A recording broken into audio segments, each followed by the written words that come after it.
চুল কাটাকে কেন্দ্র করে সংঘর্ষ, আহত অর্ধশত। হবিগঞ্জের লাখাইয়ে পূর্ব বিরোধ ও আধিপত্য বিস্তারকে কেন্দ্র করে দুটি পৃথক সংঘর্ষ হয়েছে।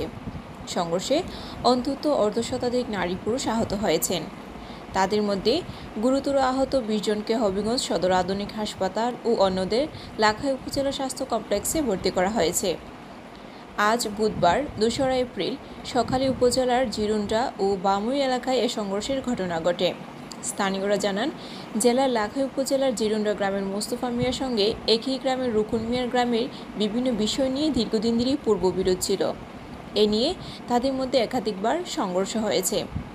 বুধবার সকালে সেলুনে চুলকাটা নিয়ে কথা কাটাকাটির জেরে দুই পক্ষের লোকজন দেশীয় অস্ত্র নিয়ে সংঘর্ষে জড়ায়।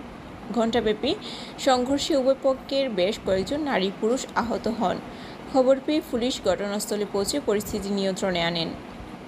অপরদিকে একই উপজেলার বামুই গ্রামে আধিপত্য বিস্তার নিয়ে দুই গ্রামের সংঘর্ষে অন্তত 30 জন আহত হয়।